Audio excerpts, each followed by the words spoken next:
Industri aset digital di Indonesia tengah memasuki babak baru. Mulai 1 Agustus 2025, transaksi aset kripto resmi bebas PPN setelah Menteri Keuangan Sri Mulyani menerapkan peraturan Menteri Keuangan nomor 50 tahun 2025. Dan kebijakan ini disambut sebagai langkah besar pemerintah dalam memperkuat daya saing pasar kripto, menyamakan aset kripto dengan instrumen surat berharga serta mendukung perkembangan ekonomi digital di Indonesia.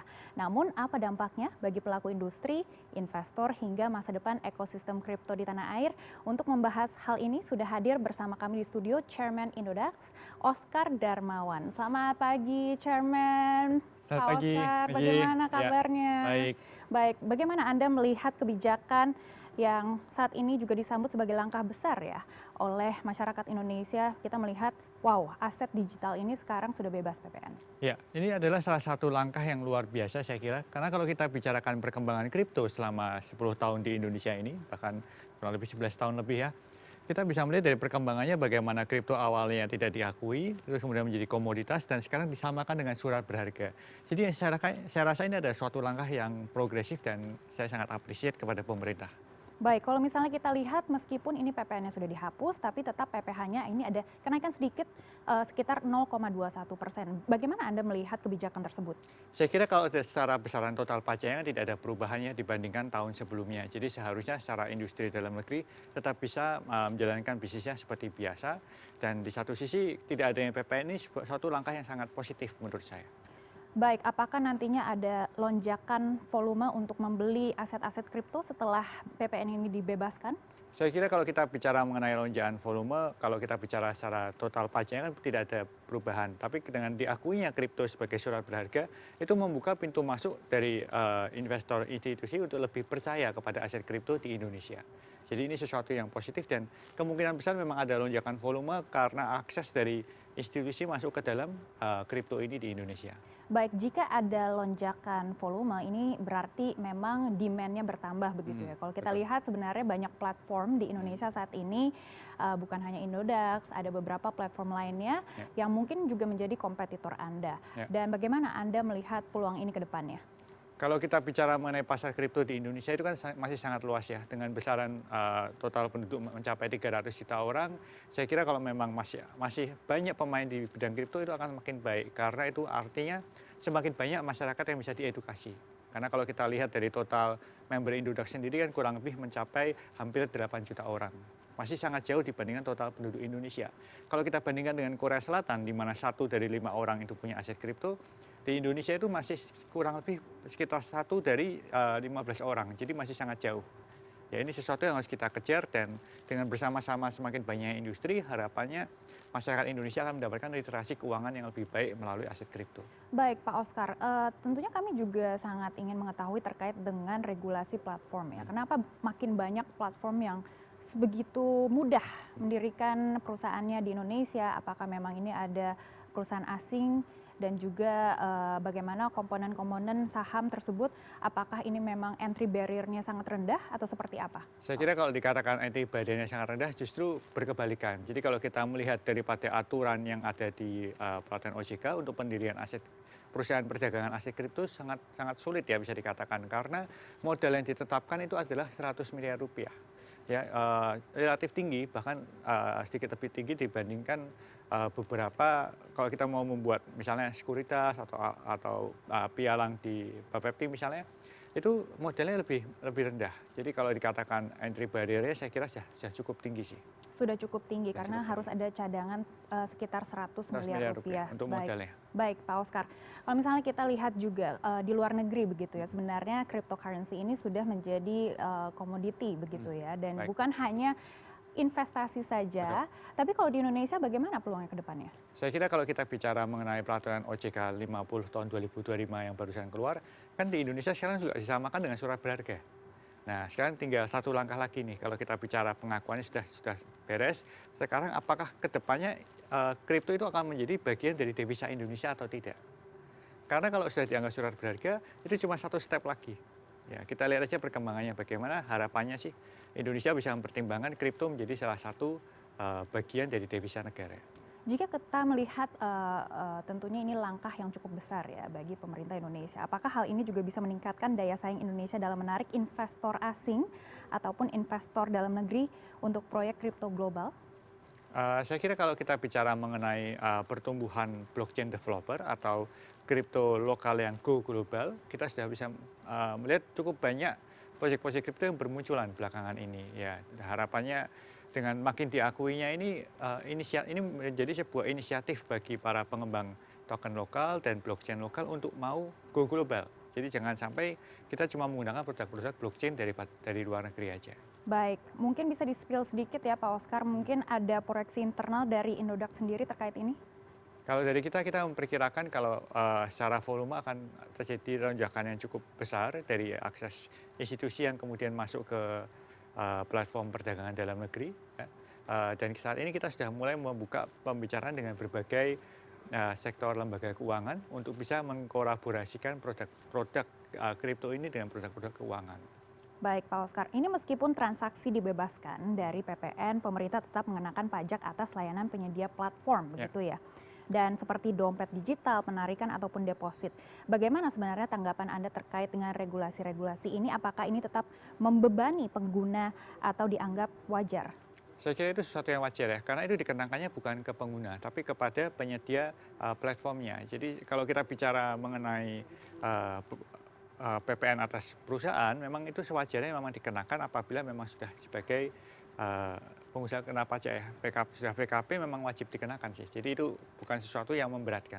Baik, Pak Oscar, terkait dengan struktur biaya di Indodax sendiri, apakah ada perubahan pasca penerapan PMK ini? Kita akan menyesuaikan dan saat ini kita sudah mulai melakukan pengubahan di mana PPN-nya sudah pasti kita hapuskan dan PPh-nya menjadi 2 kali lipat dibandingkan sebelumnya. Tapi secara total besaran untuk satu pasang jual dan beli totalnya menjadi 0,21%. Jadi tidak ada perubahan dari sisi user. Baik, kita ingin menggali lebih lanjut terkait dengan regulasi kripto begitu ya. Dengan semakin jelasnya posisi kripto dalam lanskap kebijakan fiskal nasional, tentunya apakah Oscar melihat ini sebagai sinyal bahwa regulasi kripto di Indonesia akan makin progresif? Ya, tentunya. Apalagi tadi disamakan dengan surat berharga ya. Makanya saya sangat penasaran nih, apakah setelah ini akan ada follow up dari Danantara atau tidak. Karena kalau dengan diakuinya sebagai surat berharga, itu membuka pintu masuk negara untuk bisa melakukan investasi untuk devisa negara. Baik, kalau misalnya kita lihat investasi begitu, kita harus lihat peluangnya ke depannya seperti apa. Ya. Nah, kalau misalnya kita lihat tadi saya cek Bitcoin di kisaran 115.000 Ya. dolar Amerika Atau Serikat. hampir mencapai 2 miliar rupiah ya Iya. per Bitcoin. Nah, prediksi Pak Oscar nih dalam jangka mungkin 3 bulan, Bitcoin akan mencapai harga di kisaran berapa? Saya kira kalau kita bicara mengenai harga Bitcoin, ini memang sesuatu yang sudah cukup tinggi ya dibandingkan tahun-tahun sebelumnya. Jadi kalau ditanya apakah akan jadi lonjakannya cukup tinggi lagi atau enggak, saya lebih memandangnya sebagai ini ada tahap-tahap penyesuaian harga. Karena kita kan kalau bicara kurva Bitcoin kan terjadi setiap 4 tahun sekali. Ya, jadi ini adalah masa-masa mungkin bisa dikatakan masa-masa sideways. Tapi untungnya dengan regulasi yang cukup positif, khususnya dari pemerintahan Donald Trump di Amerika, itu membuat harga Bitcoin tidak turun, tapi cenderung lebih stabil. Dan kita bisa melihat penguatannya juga cukup bagus ya, nggak tiba-tiba naik, tapi bertahap menguat. Oke, jadi banyak pemain kripto begitu ya melihat Bitcoin ini beberapa bulan ini adalah masa-masa krusial begitu ya, bisa mencapai harga yang cukup tinggi atau mungkin ada halving begitu ya? Oh, bukan, halvingnya masih terjadi 2-3 tahun ke depan lagi. Karena kan halvingnya barusan terjadi sekitar tahun lalu. Ini adalah masa penyesuaian setelah halving sebelumnya. Ya, kalau kita bicara historis 4 tahun lalu, malah sekarang ini biasanya saat-saat harga Bitcoin mulai mengalami penurunan. Tapi yang luar biasa karena ada aturan seperti Genius Act di Amerika, itu membuat harga Bitcoin nggak turun malah lebih cenderung menguat ya. Jadi ini sesuatu yang anomali, tapi saya kira tetap akan terjadi penyesuaian sedikit sebelum nanti persiapan untuk halving ke berikutnya. Baik, proyeksi Anda mungkin bisa di kisaran berapa angkanya? Saya kira kalau ditanya malah saya lebih merasa Dalam tahun 2025 betul. aja, Pak. Saya malah lebih merasa Bitcoin ini akan kembali ke harga 100.000 US dollar per Bitcoinnya. 100.000. Ya, ini akan menguat di harga 100.000 US dollar. Baik, sebenarnya ini masih banyak masyarakat Indonesia yang menganggap cryptocurrency ataupun kripto ini sebagai aset spekulatif begitu ya. Ya. Nah, dengan semakin positifnya kebijakan pemerintah, apa langkah edukasi yang perlu ditingkatkan oleh industri agar lebih inklusif dan juga aman? Saya kira ini kita dari industri juga perlu mempertegas ya kepada edukasi kepada masyarakat, apalagi dengan berbagai regulasi yang sudah dikeluarkan baik dari pemerintah dari US secara global maupun di Indonesia, bahwa khususnya aset kripto yang Bitcoin itu sudah lagi tidak menjadi sekadar aset spekulasi, tapi menjadi bagian dari surat berharga, menjadi suatu aset yang bisa disetarakan dengan emas digital ya. Karena kalau kita lihat perkembangannya dan harga Bitcoin, khususnya Bitcoin itu sekarang menjadi bagian dari cadangan devisa di beberapa negara. Ya, jadi Bitcoin sudah semakin mature, nggak lagi seperti 5 tahun atau 10 tahun lalu. Bagaimana dengan kripto-kripto lainnya selain Bitcoin? Kalau kita bicara kripto lainnya, sayangnya saat ini masih belum, market cap-nya masih belum di atas 1 triliun US dollar. Jadi masih sangat volatile. Yang bisa mendekati Bitcoin saat ini baru Ethereum kalau saya lihat. Baik, terakhir Pak Oscar, apa pesan Anda kepada calon investor retail yang kini melihat kripto sebagai instrumen yang makin dilegalkan secara pajak dan juga kebijakan? Saya kira yang perlu dihati-hati secara investor retail, dan ini sangat penting, adalah aset kripto itu ada banyak. Totalnya itu ada puluhan ribu aset kripto. Tapi dari puluhan ribu aset kripto ini yang bagus cuma beberapa, karena adanya maturity, adanya volatility, dan kemudian dari sisi developernya sendiri, saya tetap menyarankan kalau orang ingin mencoba membeli aset kripto, lebih baik membeli yang Bitcoin atau Ethereum aja daripada mencoba-coba kripto-kripto yang lain, karena sifatnya lebih sebagai spekulasi. Tapi kalau memang dirasa ingin mencoba yang aset-aset lebih spekulatif, ya dipersiapkan menggunakan uang dingin. Jangan sampai mencoba-coba aset kripto asal murah kemudian ternyata nggak lama song. Dalam arti aset kripto yang dibeli tidak ada nilainya lagi. Baik, Itu yang satu yang perlu dihati-hati. Pak Oscar, sekarang sudah ada berapa persen populasi Indonesia yang berani masuk ke aset kripto? Kalau kita lihat secara jumlah pedagang trader aset kripto kan mencapai sekitar 20 juta orang ya. Jadi 20 juta orang kalau kita bandingkan dengan penduduk Indonesia, ya kurang lebih 1 dari 15 orang memiliki aset kripto.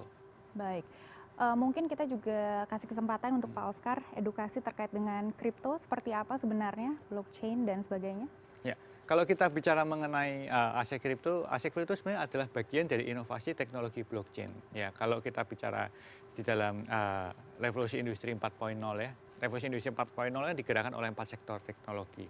Ada blockchain, ada IoT, ada big data, ya. Kemudian ini sebagai yang mengubah teknologi sekarang menjadi jauh lebih advance. Nah, kripto itu cuma menjadi bagian dari blockchain ini. Ya, kalau istilah paling gampangnya sebenarnya aset kripto itu digunakan salah satunya untuk mata uang digital. Baik. Ya, mata uang internet lah. Mata uang internet, ya. Dan tentunya ini juga masih banyak peluang dari aset kripto dan edukasi untuk masyarakat tetap diperlukan. Semoga kita akan melihat bagaimana regulasi selanjutnya dari Bank Indonesia ataupun OJK. Terima kasih Pak Oscar sudah bergabung bersama kami di CNN Indonesia Business. Thank you. Terima kasih. CNN Indonesia Business akan kembali dengan informasi menarik lainnya. Tetaplah bersama kami.